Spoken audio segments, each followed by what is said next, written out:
அனைவருக்கும் வணக்கம். இந்த வருஷம் மாட்டுப் பொங்கல் நம்ம சக்தி தோட்டத்தில் மாடுகளுடன், ஆடுகளுடன், கோழிகளுடன் தான் கொண்டாட போகிறோம்.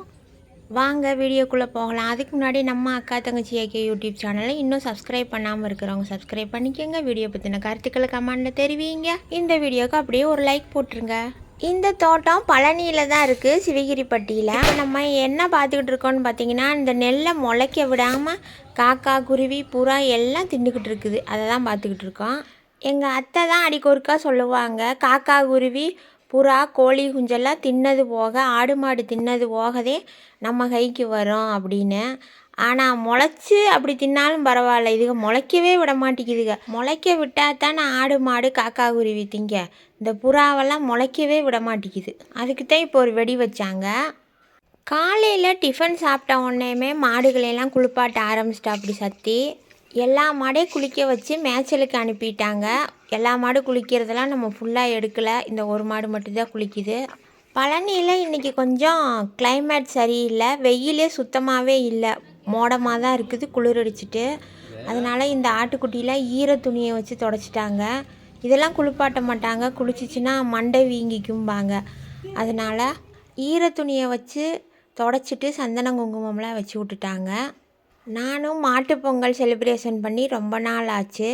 நம்ம தோட்டத்தில் மாடெல்லாம் இருக்கும்போது கொண்டாடினதோடு சரி, பழனி வந்ததுலேருந்து மாட்டுப்பொங்கல் கொண்டாட்டமே கிடையாது. இன்றைக்கி காலையிலேருந்து எல்லாருமே பரபரப்பு, ஆளுக்கு ஒரு வேலை செஞ்சுட்டு சுறுசுறுப்பாக ரொம்ப ஸ்பீடாக போச்சு இந்த நாள். எவ்வளோ வேலை இருந்தாலும் வழக்கமாக ஃபோட்டோஸ் எடுக்க, ரீல்ஸ் எடுக்க, இப்படியே இன்றைக்கி நாள் ரொம்ப ஸ்பீடாக போயிடுச்சு. சாயந்தரம் பொங்கல் வைக்கிற டைம் வந்துருச்சு. கவுசி பொங்கல் வச்சிட்ருக்குது. இப்போ அப்புறமேலு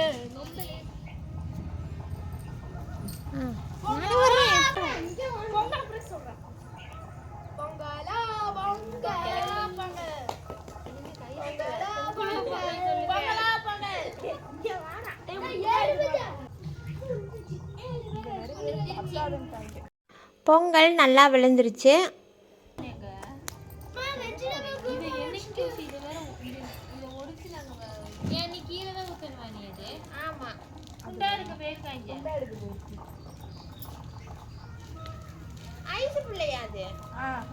மேய்ச்சலுக்கு போனால் மாடுகளும் ஒன்றொன்னா கட்டுத்துறைக்கு வந்துருச்சுங்க, தண்ணி குடிச்சிக்கிட்டு இருக்குதுங்க.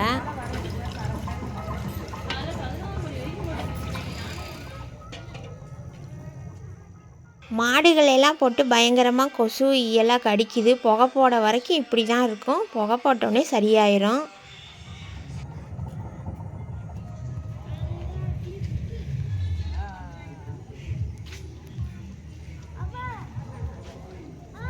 எல்லாத்தையும் வீடியோ எடுத்தாச்சு. இந்த பூனைக்குட்டியை மட்டும் ஏன் விடணும்?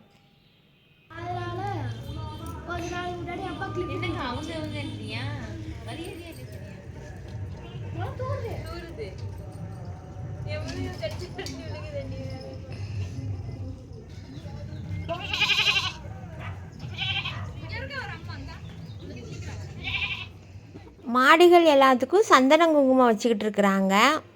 சத்தி எப்பயுமே மாட்டு கொம்புக்கெலாம் இந்த ரசாயன பெயிண்டெல்லாம் அடிக்க மாட்டா.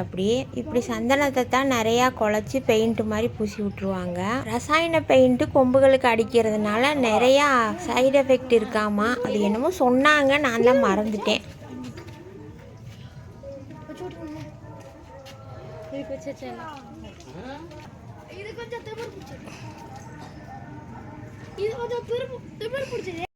இப்போ நம்ம வீட்டுக்குள்ளே போய் பார்க்கலாம் இந்த பிள்ளைக்கு என்ன பண்ணுதுங்கன்னு. ஒரு ஆள் டீ போடுது.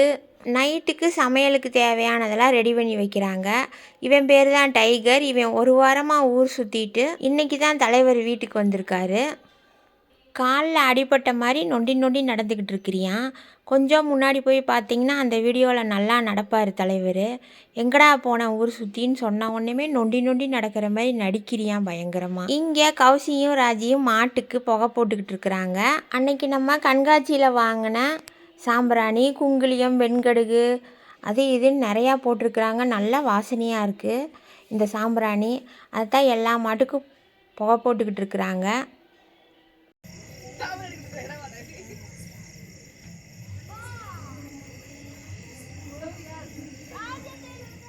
புகை போட்டு முடிச்சுட்டு மாடுகளுக்கெல்லாம் பூ வைக்கிறாங்க.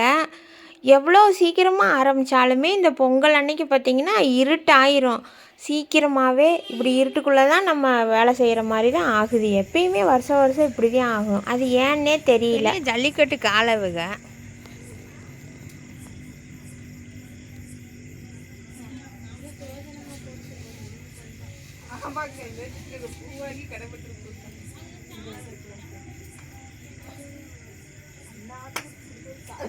பொங்கல்னால பூ விலையும் ரொம்ப அதிகம். அதனால இவங்க செவ்வந்தி பூவை வச்சே மாலை மாதிரி கட்டிட்டாங்க எல்லா மாட்டுக்கும். இனி சாமி கும்பிட்டு மாடுகளுக்கெல்லாம் பொங்கல் ஊட்டி விட்டுட்டு நம்ம சாப்பிடணும். அதுதான் அடுத்த வேலை.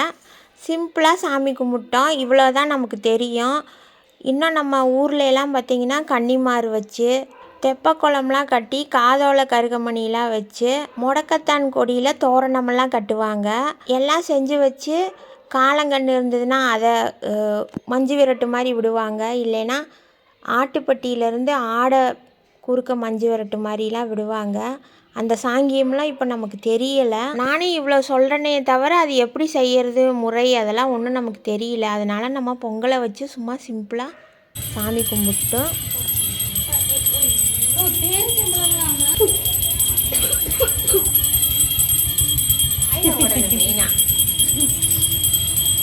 आगे मुझे बचता बुझ जा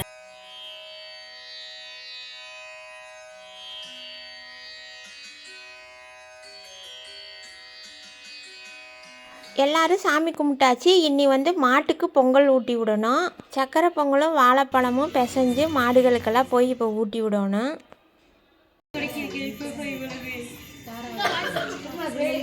தெரியாதுல்ல. மாடுகளுக்கெல்லாம் பொங்கல் ஊட்டி விடும்போது ஊரில் பாட்டு பாடுவாங்க. வாய்கழுவு பட்டியாரே வாய்கழுவு, அசப்போடு பட்டியாரே அசப்போடுன்னு. நமக்கு இங்கே இன்னும் நிறையா பாடுவாங்க. அந்த பாட்டெல்லாம் ஒன்றும் தெரியல. சும்மாவே வாய்கழுவு வாய்கழுவு சாப்பிடு சாப்பிடுன்னு மாடுக்கெல்லாம் பொங்கல் ஊட்டி விட்டாங்க. கீழே சிந்தாம சக்கி நாள் அடிக்காம சாப்பிடல எக்ஸ்பர்ட் இது. இங்க பாருங்க. அவளா இந்த கருவாச்சியா?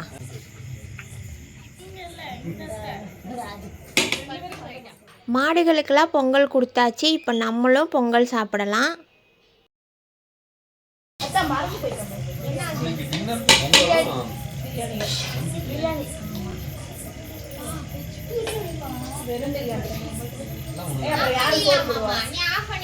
ஒரே சாப்பாடாக நைட்டு வெஜிடபிள் பிரியாணி வச்சிருச்சு கௌசி. நைட்டு சாப்பாடு இங்கேயே சாப்பிட்டுட்டு தான் நான் வீட்டுக்கு வந்தேன்.